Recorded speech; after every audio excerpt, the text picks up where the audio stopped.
virtues. I'm sure we'll be able to do more than one, two, perhaps as many as three. We had looked at kindness and gentleness. We're still in this first subcategory of the fourth category, the Christian's amicable, friendly, easygoing demeanor, kind, loving demeanor. We looked at kindness. We looked at gentleness.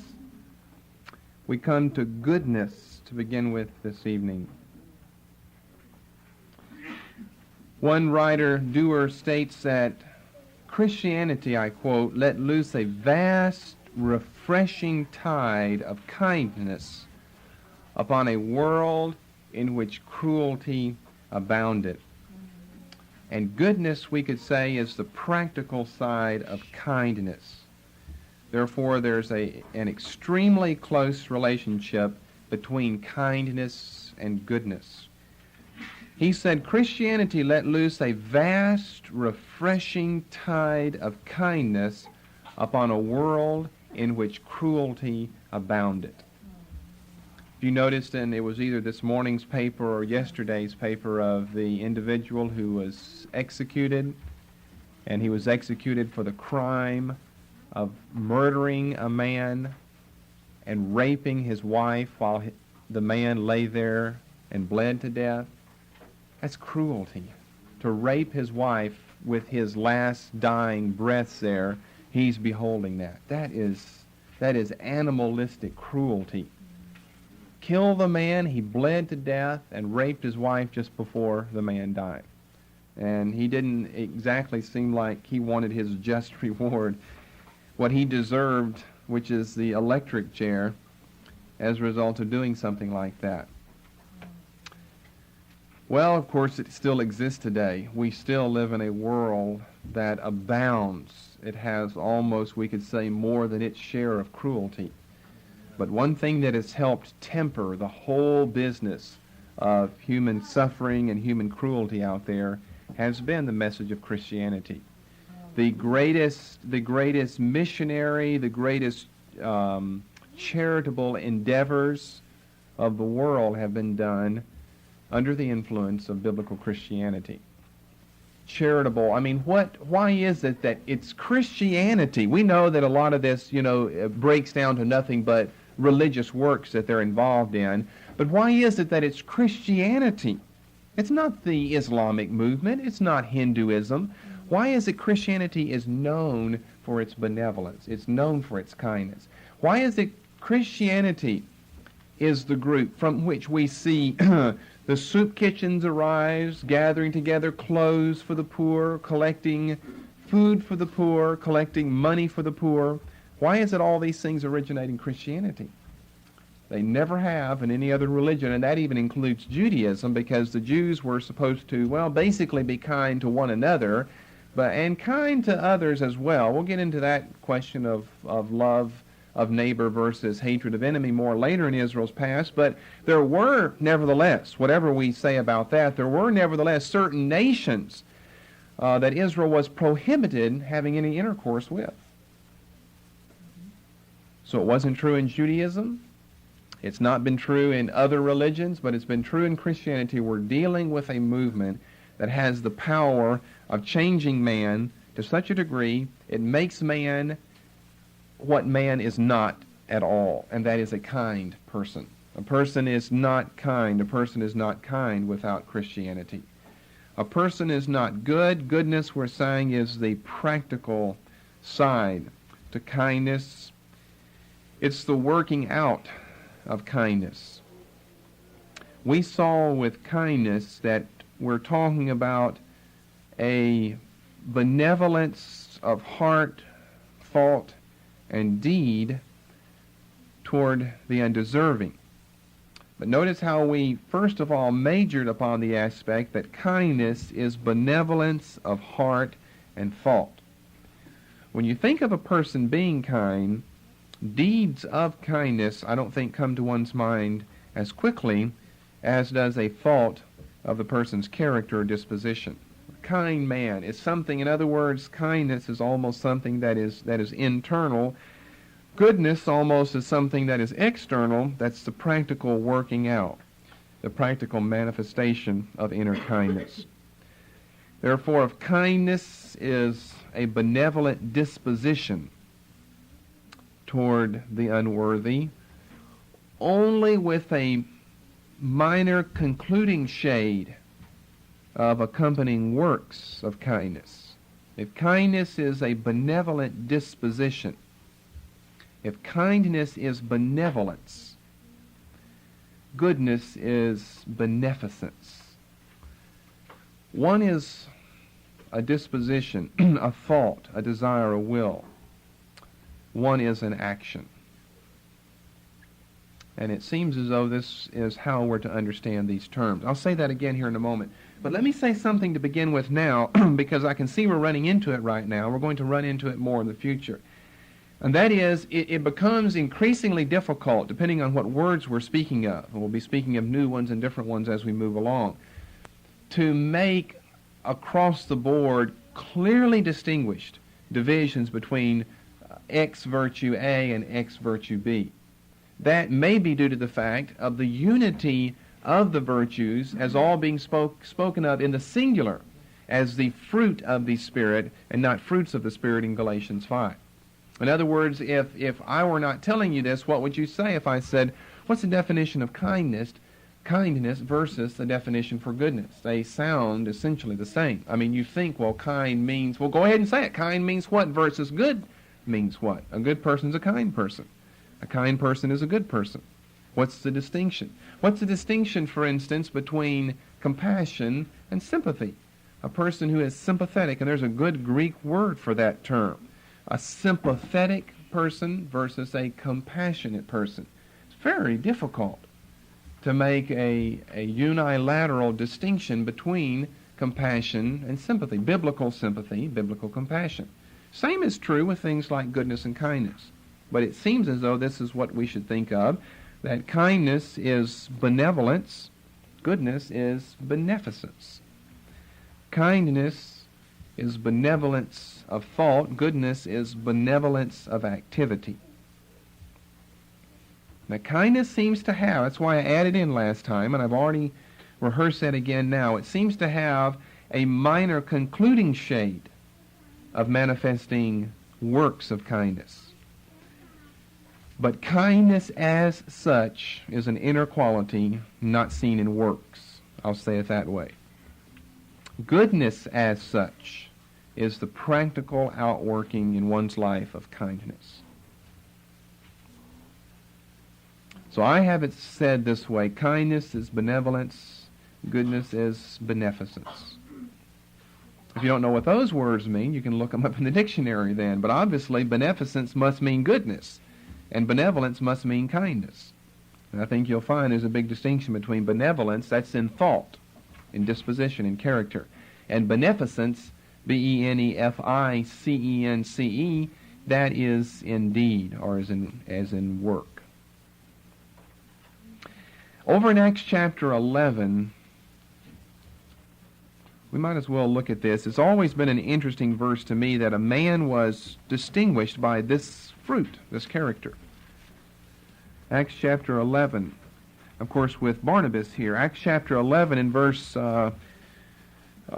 22 down through, well, he goes and retrieves Saul, and they go and teach in Antioch. But we want verse 24. He's mentioned Barnabas in 22, who when he came and had seen the grace of God was glad and exhorted them all that with purpose of heart they should cleave unto the Lord, for he was a good man, full of the Holy Spirit and of faith, and much people were added to the Lord. I've always thought that was interesting, that he was distinguished, in addition to the Holy Spirit and faith, as being full of goodness, a man that was a good man. Now, many, many different Greek words are used in this category, but they all come from the same root. So we're just going to look at two words, the basic word, and then we're going to look at one little bit different word that only appears in on a couple of occasions here. So let's deal with the chief word.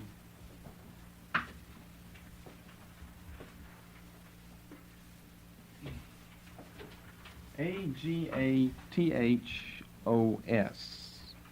Agathos.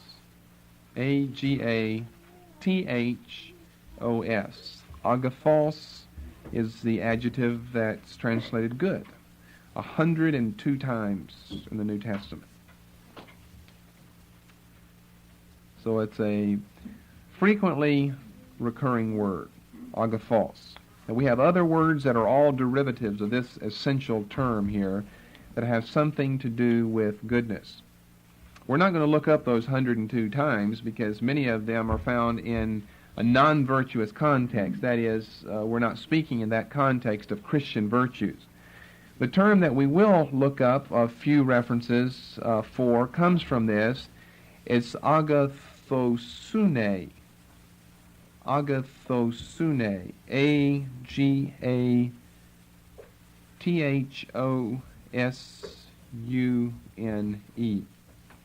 Agathosune.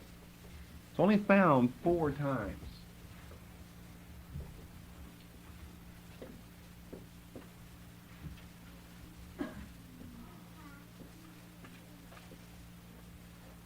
Agathosune.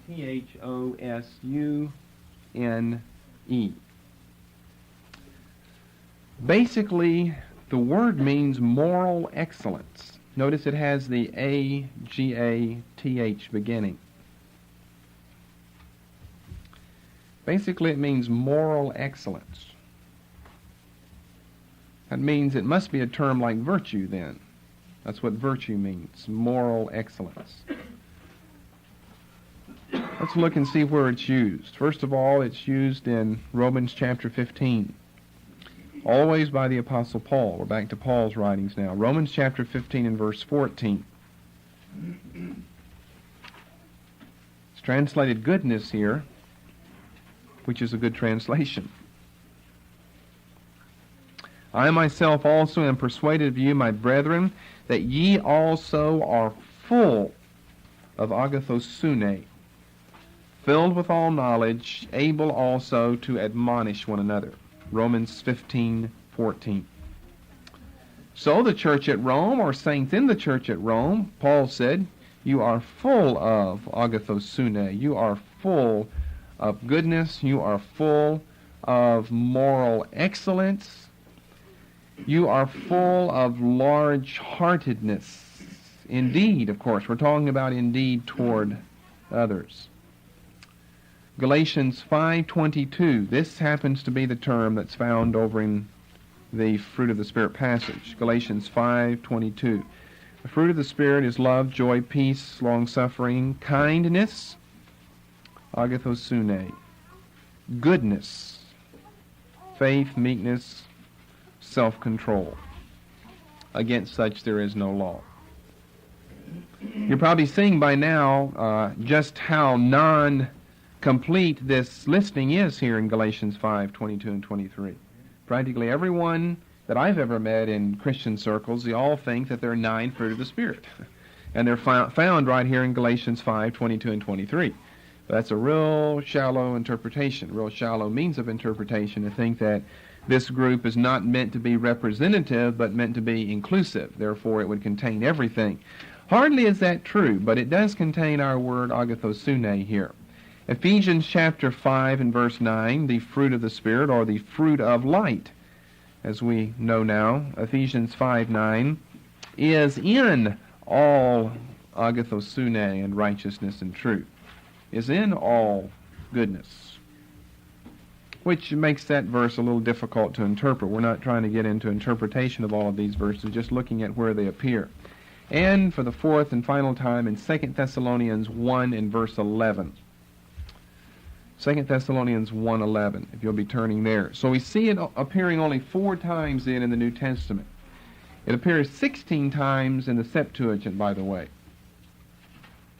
And it's not a word that's seen outside of biblical writings, not until much later in history. Wherefore also we pray always for you, that our God would count you worthy of this calling, and fulfill all the good pleasure of his goodness and the work of faith with power. Well, the NIV gives quite a different translation here, and you can end up with quite a different meaning in the KJV if you just strike out the italicized pronoun his. That, of course, is reading into it, and it's an interpretation, which is fine as long as your interpretation is correct. But it doesn't appear that that's what he's speaking of here in 2 Thessalonians 1:11, not God's goodness, but the Christian's goodness, that is, deeds of goodness, deeds of kindness, we could say, which would be a manifestation of goodness in. That fulfill all the good pleasure of goodness, that is, all of the good works that God will fulfill, all of the works that you desire to do, good works and work of faith, and that both of these, both your works of goodness and your works of faith, will be done through the Lord's power. I think the NIV has with power before it ends up with this couplet of goodness, works of goodness and works of faith, because not just the works of faith are done with power, but both of them are done with power, and that is with God's power. Now, we've already dealt with Romans 2:4 and Romans 11:22. There you find goodness appearing 5 times, 2 in the former and 3 in the latter passages. Romans 2:4, Romans 11:22. We've already dealt with those. Those are mistranslations in the KJV as goodness, and really we should have kindness to stay with the kindness group of words. Goodness as a Christian virtue is certainly seen, certainly to be understood through the writings of the Apostle Paul, for instance in Romans chapter 3 and verse 12. We're told that there is none good, none kind in the moral, upright sense. There's no one kind, no one who can do good, therefore. They are all gone out of the way. They are together become unprofitable. There is none that doeth good, no, not one. We mentioned that verse before. It's a kind word, but good is okay because it means it in the sense of moral uprightness there. There is no morally upright person. Now, since he's using a kind word, which has as the beneficent meaning of goodness, doing good to others, manifesting your kindness to others, then it's interesting to find that must be an integral part of moral uprightness then. Since that's the term that's being used here. It's not a term that could have been picked from another category, such as back in verse 10, there's none righteous, no, not one. Okay, we know what that means. There's none good, no, not one. What's a good person? It's a beneficent person, one who manifests acts of kindness, which we call goodness then. And it's almost like it's equated there then with moral uprightness. A morally upright person is one who does acts of kindness, beneficent acts, does acts of goodness toward other people. It could not exist, of course, without the influence of Christianity. We find out in Jesus' teaching that in the supreme sense of the term and of the concept, why callest thou me good, he said to one who came before him. There is none good but one. There is none agathos, the adjective good. There is none good but one, and his name is God. In the ultimate, supreme sense of the term, there's no one good then. There's no one before Christianity. There's no one after Christianity outside of the divinity, God himself. There's none good. There's none good before the cross or after the cross. There is none good. The only one who is good is God. After the cross, we get to share in his goodness then. We are blessed with being able to share in God's goodness. So that in Romans 15:14, we are to be filled with goodness. As with every other term, we're giving you the technical meanings. You would just kind of think, well, good kind of means good. But then what does good mean? Good does mean good. But it means beneficent, a beneficent individual. And, of course, we see in Galatians 5:22, it is a fruit of the Spirit. So it comes only, if it ever comes to a person, it only comes in a person as saved. Only man as saved can participate in God's kindness, those benevolent thoughts toward others who are undeserving, and therefore participate in God's goodness, good actions that follow upon one's pleasant thoughts toward another. And again, we're dealing with the same concept as we did with kindness of those undeserving, of those undeserving.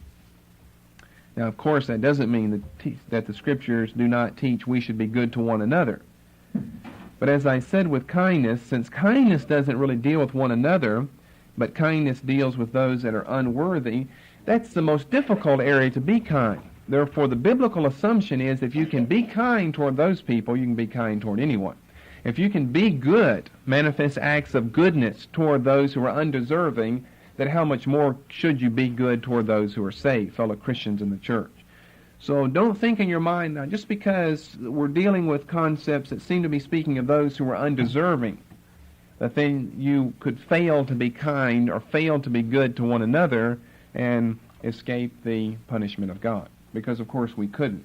It's just that he's arguing from the more difficult to the easier of the situations, saying if you can do the worst, the hardest, you can certainly do that which is easier. And that, of course, is many times the way Scripture reasons, and that is understandable there. If you can have kind thoughts toward those who are undeserving, then you can have good deeds toward those who are undeserving. And if you can do both of those things, then you can do both of those things in abundance toward those who are deserving. I mean, think what God has done. He was kind in his thoughts. We read over there in Ephesians chapter 2. In the ages to come, he's going to show his kindness that he has had toward us. He was kind toward us. We were undeserving. He was good toward us. We were undeserving. He did something about it. He had some actions that corresponded with his kindness.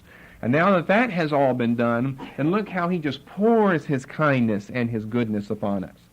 Because the wicked are estranged from God until God manifests his good deeds toward them. Now that that has happened, that he continually is kind and good toward us.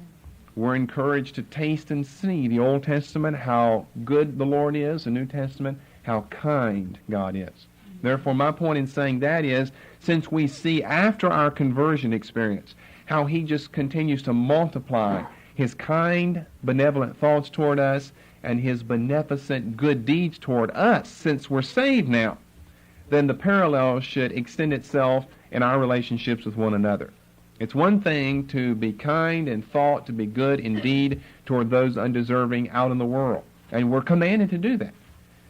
But yet it should multiply and be continuous whenever we come to relationships that are built on Christ. Of course, I guess we could say in one sense of the term, maybe we're undeserving. I guess we remain all of our life undeserving, either of God's kindness or goodness or of one another's kindness and goodness. But in another sense, we are deserving because we are fellow heirs of the same grace now. We're partakers of the same heavenly calling now. So in one sense, we are deserving. In other words, we're not part of that undeserved group out there. Therefore, in other words, some people would say, well, how can I be kind or good toward a fellow Christian since it only manifests itself toward those undeserving? Well, it's an argument from the greater to the less. Goodness. Let's go to another one then. These are simple. The difficult ones we spend more time with. We've looked at three here in this category then: kindness, gentleness, goodness, tender-heartedness. Tender-heartedness, which is the Greek word eusplunknos. Eusplunknos. We have a better word, tender-heartedness, but it's still rather long itself. Eusplunknos. I can spell it. I hate writing all these up here all the time. I can save a little time by just spelling. E-U-S-P-L-A-G-C-H-N-O-S, although it doesn't exactly lend itself to that pronunciation. When you have your G and your CH together, you end up with an NK sound, or double G together, two gammas, you end up with an NK sound. E-U-S-P-L-A-G-C-H-N-O-S. So if you know how to write Greek, you can write it yourself then. And so forth. I'll give you your breathing mark and your accent mark. Okay, we find this in two passages. Ephesians chapter 4, verse 32. 1 Peter 3 and verse 8.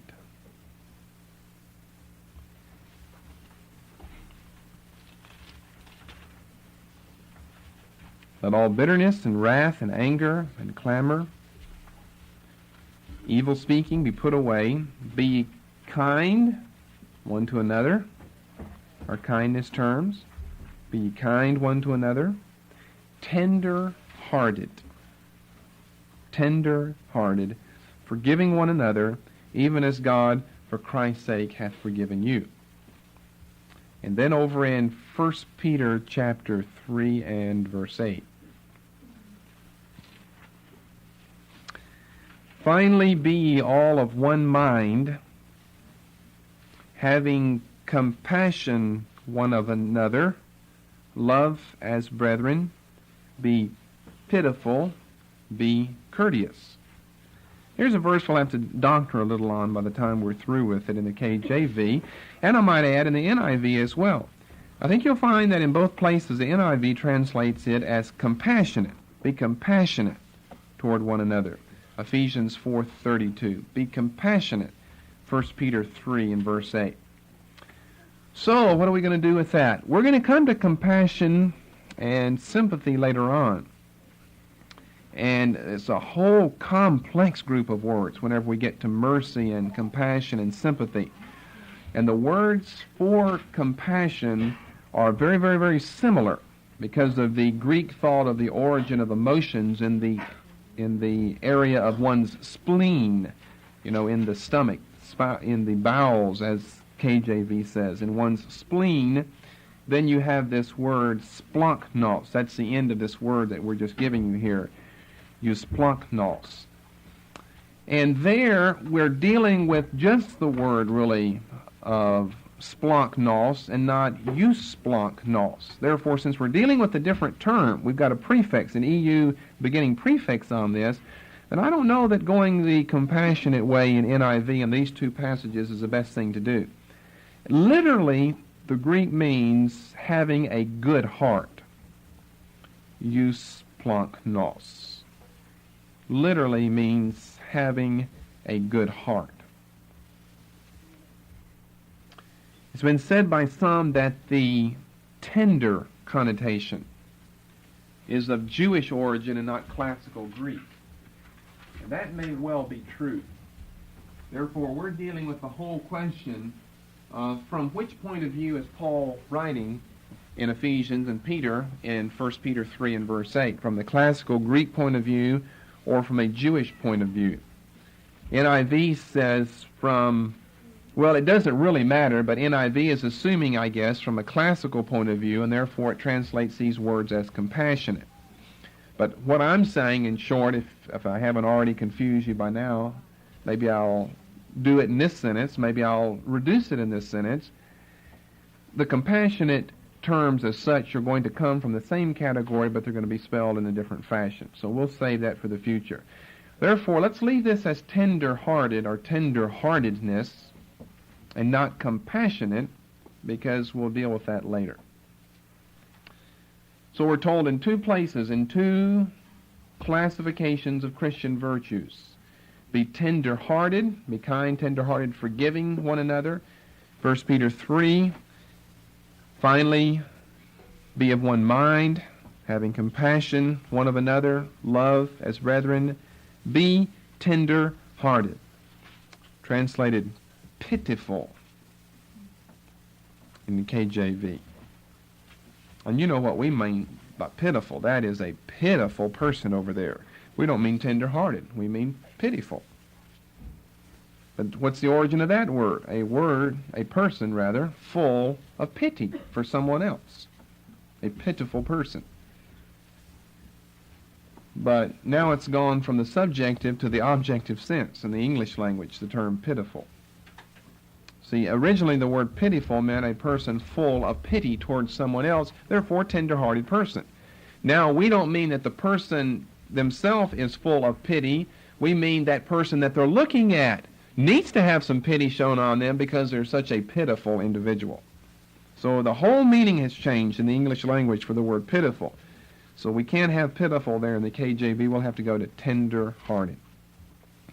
Nos. Well, are you tender-hearted? I've met a lot of people who aren't. They have to really have a terrible or perhaps a sad experience before you'll ever see the well springs manifested in their life, before you'll ever see any what we call tender-heartedness manifested toward another person. We're into the same problem of, kindness, goodness, tender-heartedness, compassion, sympathy, mercy. How can we make really clear distinctions between them all? Well, many times you can't. You just have to take a term and say, it has to be at least semi-synonymous with, say, another term. Compassion, sympathy, they must have different shades of meaning. Compassion, tender-heartedness, pitiful in the KJV sense. They must have different meanings, but maybe we're talking about something that's at least semi-synonymous, and I think that we are here. If you're the type of person that takes just something incredibly terrible or sad, before you really have that tender place in your heart touched, then you're not a tender-hearted person. Notice what I said. If it takes a lot to touch that tender place in your heart, this term here is tender-heartedness. That, to me, would say there's not supposed to be in your heart a little small recess that's tender, but your whole heart is to be tender. Your whole heart. Therefore, it doesn't take some incredibly traumatic, terrible, or sad experience before you can touch that tender place in someone's heart. But for the Christian, his whole heart is to be like that small recess of tenderness that's found in most people's hearts. For the continuation of this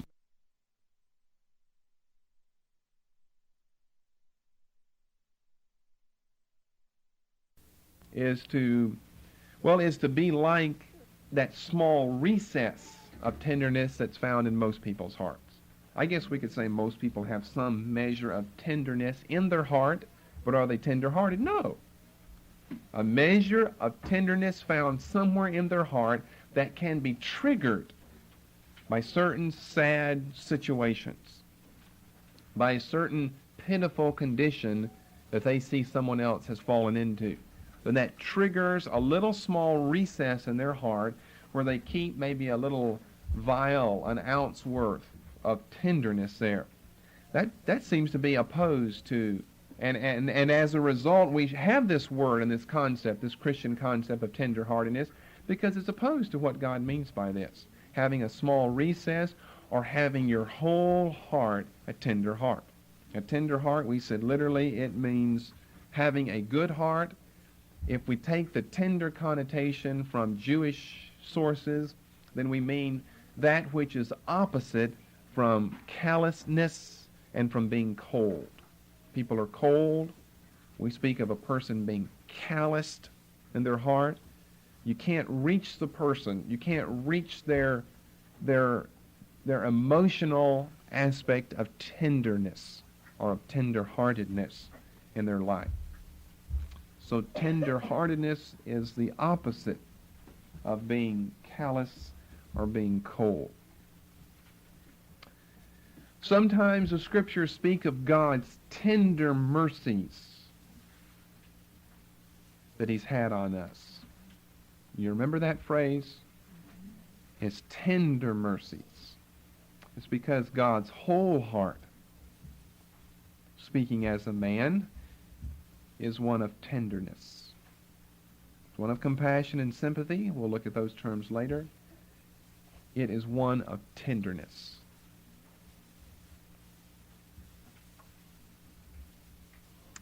Think as we go.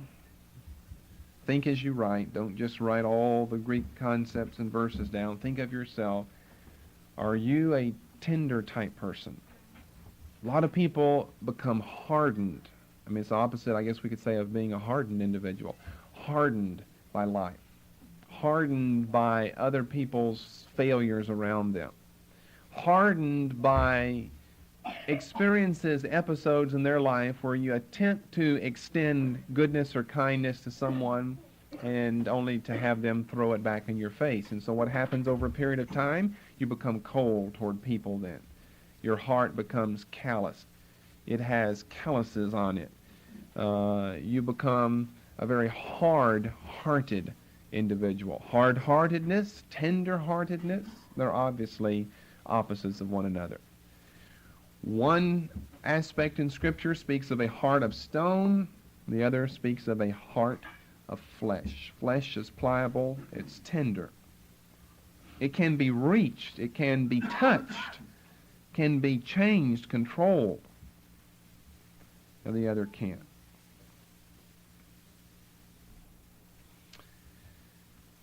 We can go back up to this episode I said of the individual murdering and raping almost simultaneously. Obviously, the person doesn't have any tenderness to them. You can watch, I guess, you've seen it over the movie screens or in TV or something in your past life. You've seen, and you've probably met people like this, no doubt, but you've seen people who are so cold. They can watch a child be hit by a train, not blink an eye. There are people like that, not blink an eye. They're not concerned at all. Watch a child be run over by a truck. You just walk away from it. I mean, if that can't touch a person, nothing can then. If that can't touch you, watching a baby being murdered or something, that doesn't touch you, person's almost beyond hope. I mean, they're going to have to get Christianity before they'll have any hope. We're back to that virtue then in their life, that's for sure. But and let's don't go to those extremes though, because you say, well, anyone here in the church could be touched by that. What about something not quite as significant as that? Is your heart a heart that can be touched by other people's problems, other people's misunderstandings, other people's problems that they have? Well, we know in the book of Hebrews that God is a God that can be touched. Touched, we're told, with the sense of our weaknesses in Hebrews chapter 4. He's a God who can be touched. Definitely, every single virtue at which we will look is magnified a millionfold in God's character and nature. The one reason we're looking at these is we are to manifest His character and nature. God's kind, God's gentle,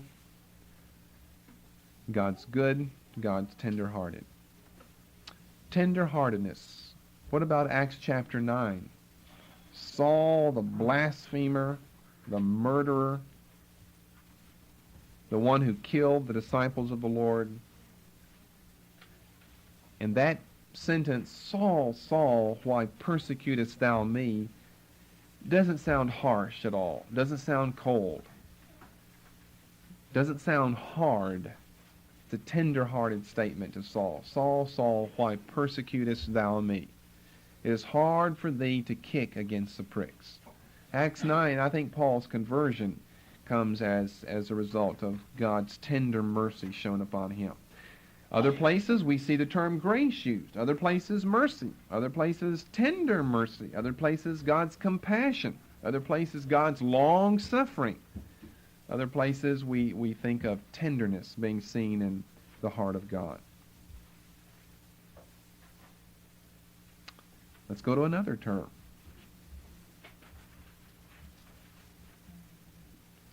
Goodness, tender-heartedness, hospitality.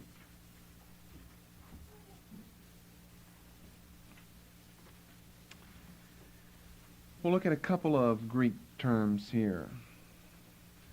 Philoxenia. Philoxenia.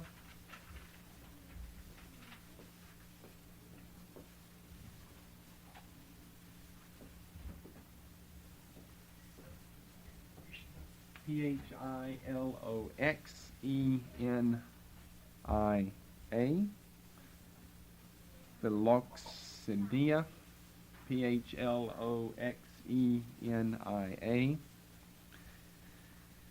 It's found 2 times. Philoxenia is found 2 times. Romans 12:13, Hebrews 13:2. 2.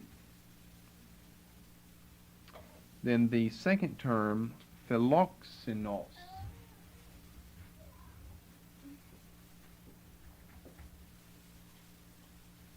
And you just have this beginning.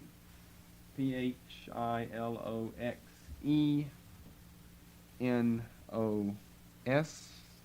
Philoxenos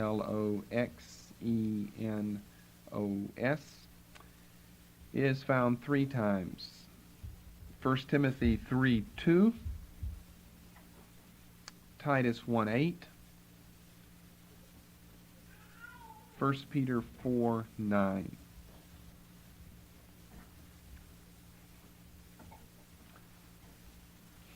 We're dealing with 2 words here. It's a compound word, which can be divided right there. Philo portion, the X portion. We're dealing with 2 words, one that means friend, the latter that means stranger. It's a compound word from 2 Greek words meaning friend and stranger. Interesting word. How can you get a friend and a stranger put together? That's probably why we have the origin of this word. It's a word that will be understood as hospitality, a hospitable individual in the New Testament. Therefore, it must mean, what could it mean there? If we're talking about friend and stranger, and you know that it's a word translated hospitality. A stranger to a friend, how about reversing that? A friend to a stranger, be friendly toward a stranger. And then we end up with our little neat word, hospitality. But hospitality, you see, is a word that has to be explained. This word, friend, stranger, is really not one that has to be explained. Hospitality does. Then we know what hospitality means, then we see it fits in here perfectly. Greek word means to treat the stranger as a friend, or be friendly toward the stranger. Let's look where it's found and see how it is a virtue. Romans 12:13. We'll look at these 5 places where the nia, the nos word is found. Romans chapter 12 and verse 13. Distributing to the necessity of saints, given to hospitality. Okay, now I'm going to say something about this that I've just said with all of the other words. Can you practice hospitality towards someone in the church? Well, obviously you can. It's just that the origin of the word has to go back to friend and stranger. Make a friend out of the one you do not know. The origin has to go back to that to end up with our true meaning here. And then what would we mean by that? Be a friend toward that one to whom you were not a friend before because you didn't know the person. Well, you would treat them like a friend. Be friendly toward the stranger. The stranger comes to your house, and what would you do? You would act as though he were your friend. That means you talk to him, you feed him, you provide him in those days, you provide him water for the washing of his feet, for the cooling off of his body. You sit down, you chat, you talk, you share your food with him, you share your time with him. Hospitality. The context here in Romans 12 is in the church, however, though. So we bring it over then into the church, distributing to the necessity of saints. The context is over into the church, given to hospitality. Now that doesn't mean that anyone here in this church, I'm speaking about the book of Romans, or anyone here in our church is a stranger to any of us here. But we would understand the concept now, be friendly toward a stranger. Therefore, how much more friendly should you be toward a friend? Hebrews 13:2. Same first word here, philoxenia. Hebrews 13:2. You'll find in both of your Bibles will be essentially the same in translation and the best. Be not forgetful to be hospitable. But since he goes on to talk about entertaining angels, then to say entertain strangers would make a whole lot of sense. Be not forgetful to entertain strangers. Be hospitable. For thereby some have been hospitable to angels. without knowing of it. So it's the word entertain strangers in Hebrews chapter 13 and verse 2.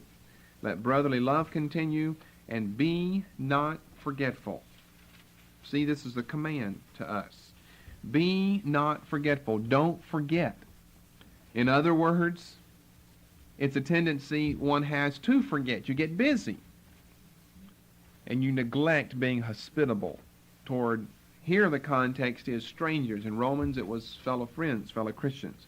Be not forgetful to entertain, he says, those strangers, for thereby some have entertained angels unawares. And of course, no doubt he's thinking of some of those Old Testament accounts where, like with Abraham, he actually entertained and introduced into his midst angelic beings.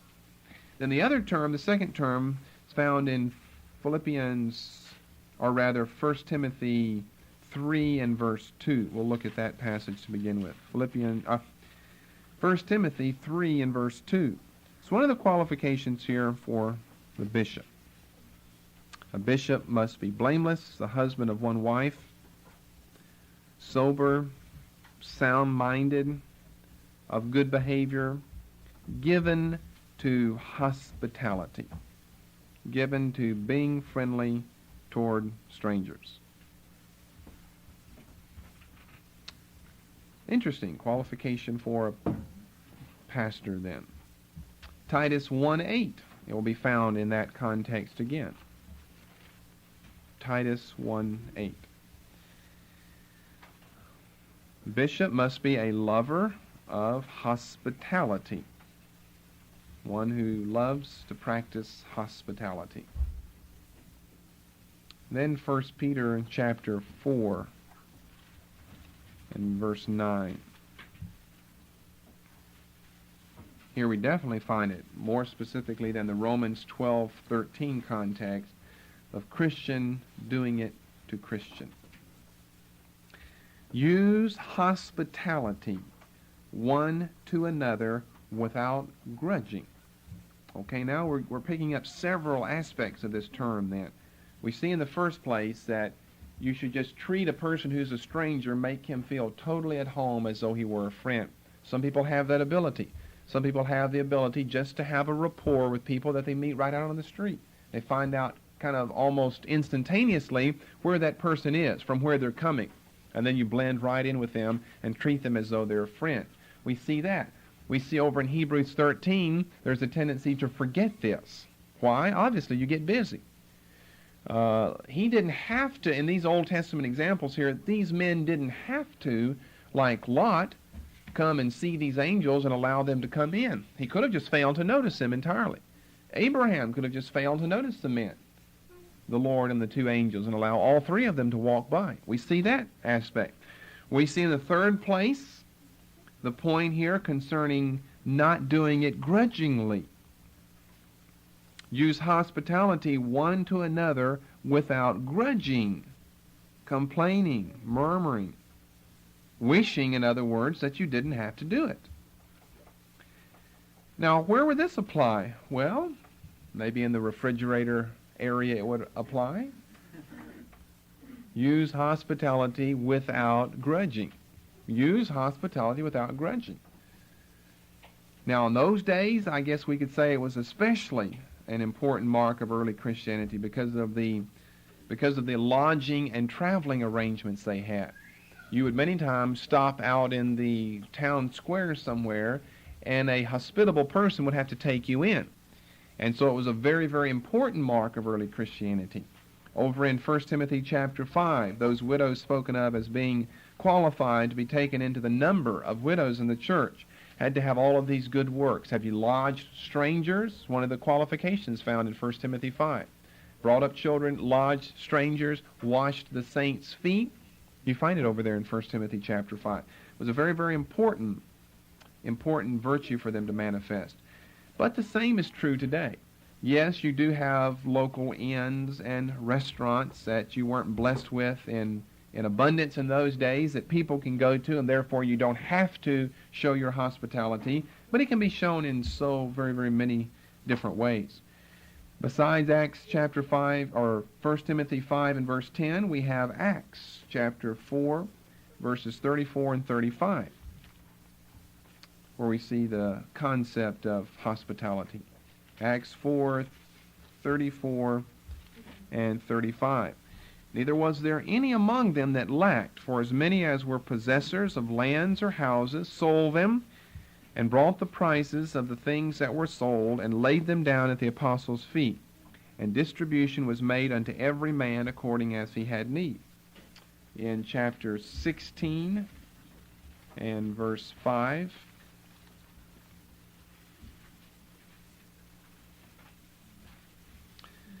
so were the assemblies established in the faith and increased in number daily.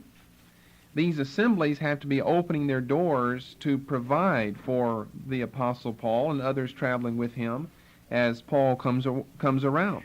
Down in verse 15, when she was baptized in her household, she besought us, saying, if you have judged me faithful to the Lord, then here's a demonstration of what I just said. Come into my house and abide there. And she constrained us. I mean, that means she has to make the provisions in her own house for room and board for the apostle and for those that were traveling with him. In 21:17, we see the same concept. Acts chapter 21 and verse 17. Many times in the book of Acts with them traveling. We could even mention Luke 10, verses 25 through 37, the so-called parable of the Good Samaritan, Luke 10, 25 through 37. The Samaritan was a hospitable person.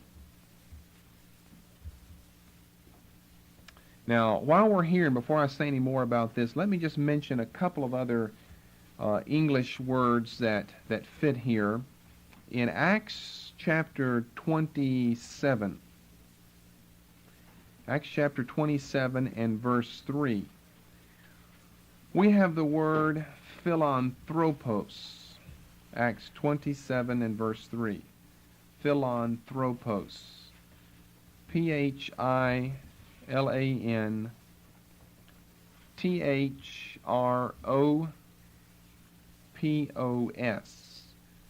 Philanthropos.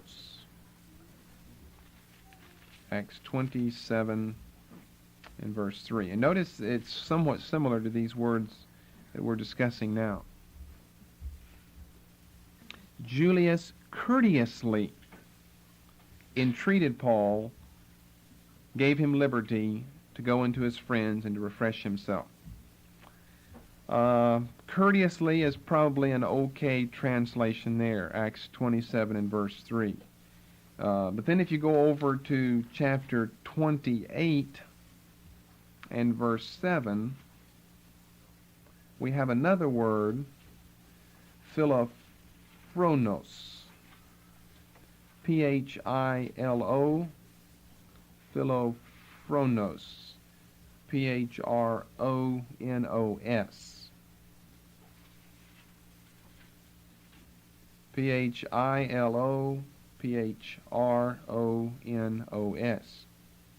Notice it's similar in many regards to that first word. In the KJV, it's translated courteously again over here. This word means friendly mindfulness. Both words are okay as courteously, but this word has a little bit different meaning. Friendly mindfulness. The word courteously does not quite carry things that far, just the English word courteously. There's one other place. We're looking at courteously because you'd think that's a term that would fit in with hospitality. If you're courteous, you're a hospitable person. That's why we're looking at these terms. They don't really fit in this group of hospitality terms, though.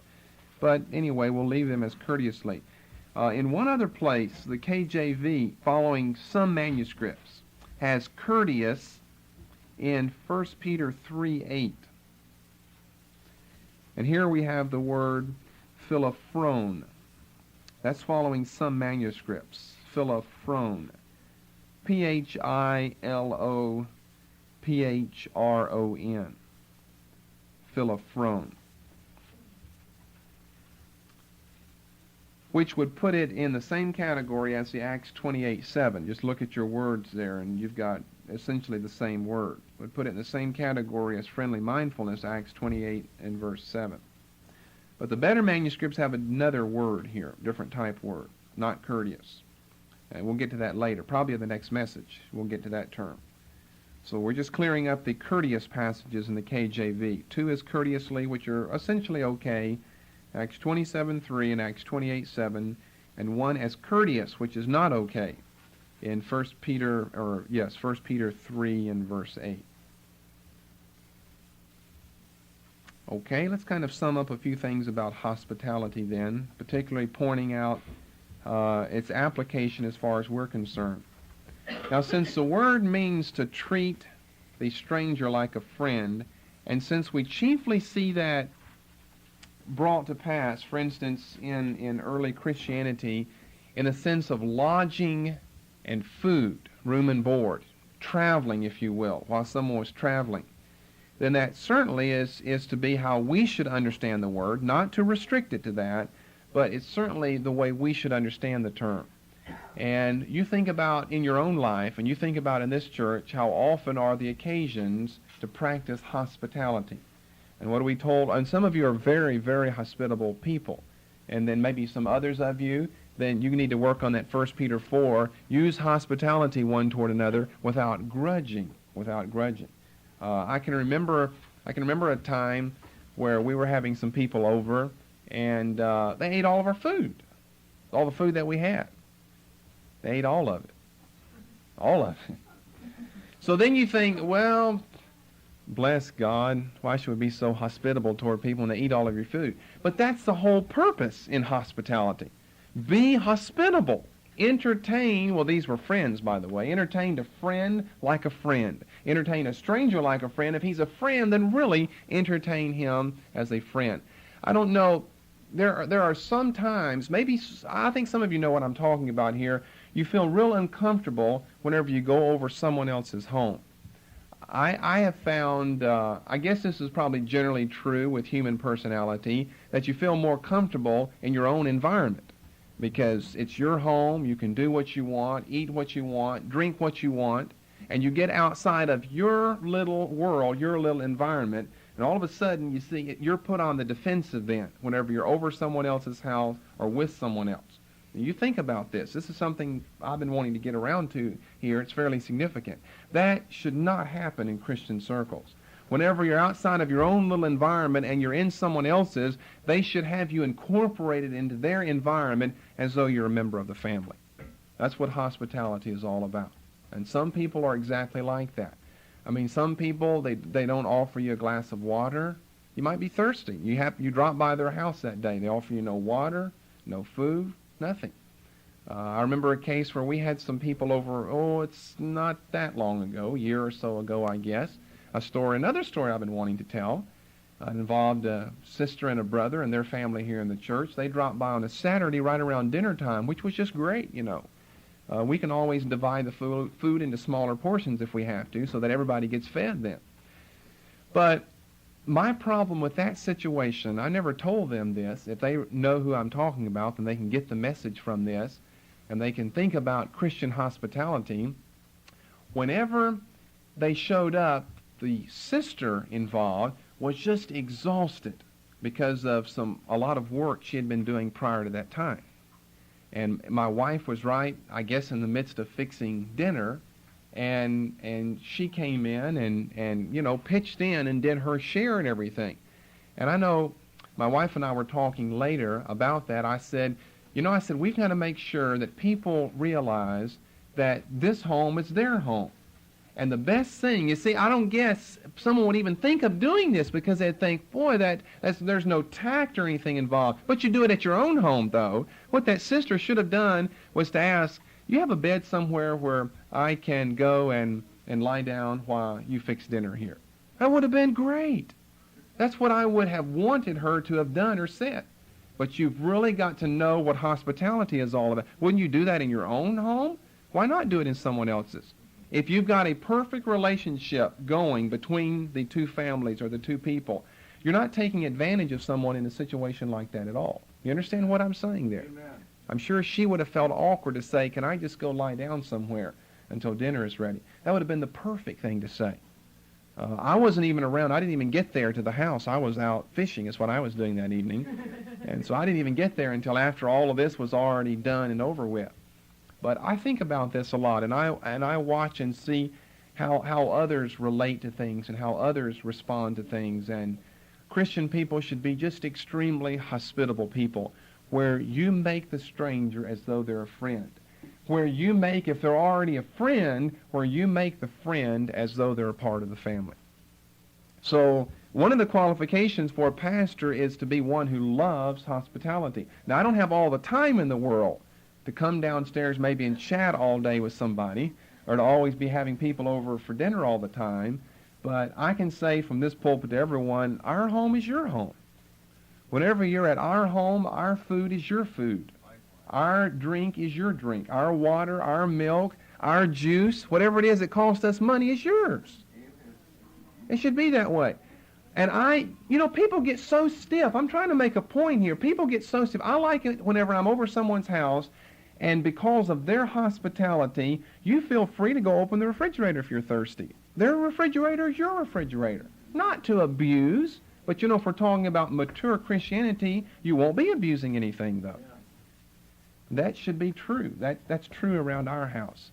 And some people get real stiff when they get around our house. Like they have to act in a certain way. They get real stiff all of a sudden. Rigor mortis sets in. What am I supposed to do here? Be at home. Our home is your home. Be at home. You want to sit down, you feel more comfortable lying on the floor? Go to it. I'll sit in my chair, dignified and distinguished, and look down at you. Go to it on the floor. No, I mean that with all my heart, though. Praise God. If you're hungry, don't sit there and let your stomach growl all evening. Say, you mind if I have a bite? I'll just go in there and help myself. Go right ahead. I don't know what you like, I don't want to feed you something that's ucky, so go in there and find whatever it is that you like. There are some people that you're around that are people like this. You'd go over a friend's house, even a lost friend's, whenever you're being brought up, and you knew what their mom was like. She was the type of mom who, if this was a friend of her boy, it's a friend of the family then. And if her boy gets to eat out of the refrigerator, then her boy's friends get to eat out of the refrigerator as well. And I always loved mothers like that, my friends' mothers who were like that, because you go over there and eat then. They'd have some ice cream stored up in the freezer, and you'd go just dig a little bit out for yourself. And nobody was abusing anything. It's just that you were as though you were